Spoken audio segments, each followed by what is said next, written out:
Questions for Coach real quick. About 5 minutes. Just how's the week been, response been since coming back off the road? I thought Monday and Tuesday a little sluggish. You know, they had 2 days off, Saturday and Sunday, and Sunday had to be the off day. Now that we're back playing on Friday night, now it's Saturday. So I thought we were a little sluggish, Monday and Tuesday. I thought Wednesday and today were really good. So makes me feel better. But definitely thought the last 2 days were good work. Did y'all do any extra tackle drills this week, and how'd that look? As much as you can on dummies and those donuts and the new apparatuses we have for that, yes, we had to. We missed 30 tackles. But you just at this point in the season, it's really hard to tackle live on your guys. We need everybody, even the scout team guys. You just don't have enough. But yes, we made an emphasis of that in every endo. Do you expect Amari to go? I do not. How prepared has Omar been the past 2 weeks? That we didn't see him in He's that learning. first game. But He's learning. I have zero worries about handing him a run play. It's just the other things that come with playing that position, in particular the pass pro. It's just, for a freshman that hadn't played and knowing every game there's going to be 2 new blitzes that you haven't seen that they have game plan for us. How will he do in those moments? That's I think that's and that's not a knock on him. That's normal. It's a freshman running back, but excited to see him get some reps. On the same vein about Robinson, just kind of coming in. I think he only got 1 carry last week. Yeah, the game was just you feel better with the guys that have some maturity in a game like that, but definitely have. His is kind of the same thing.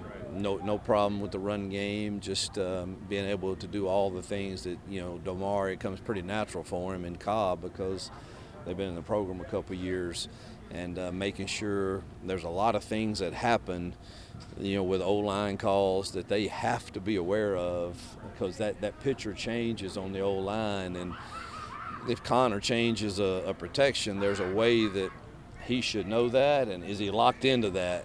And so that's what we need to see some growth in both of those.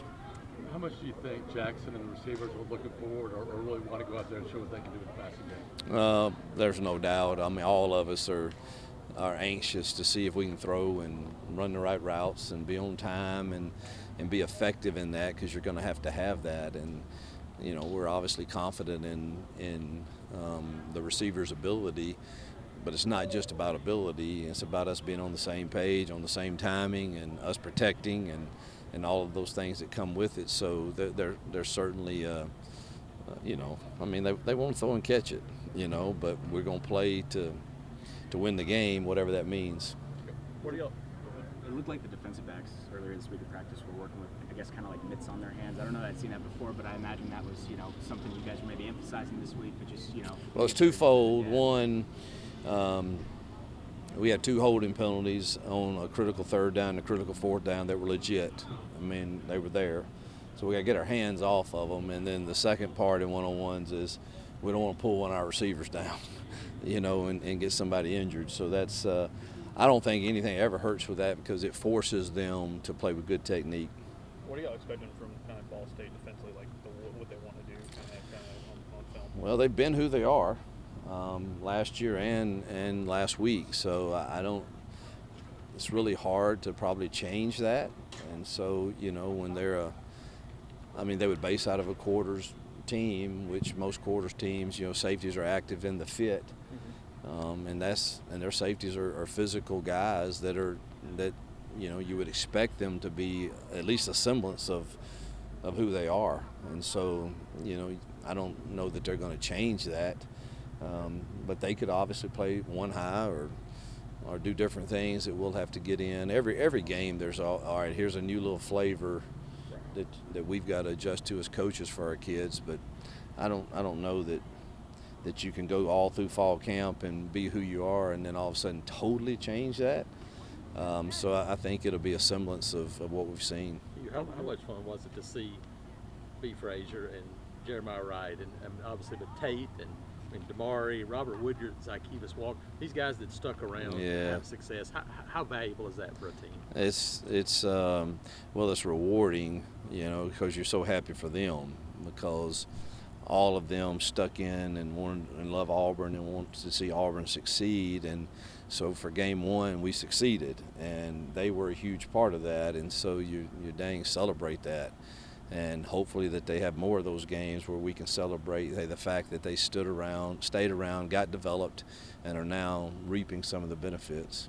I know you don't want to assume anything, and you want Jackson to get as many reps as he can with these guys, but how do you sort of balance making sure that he's comfortable and also thinking about Ashton and Deuce and trying to just make sure that they're sort of get some reps? Yeah.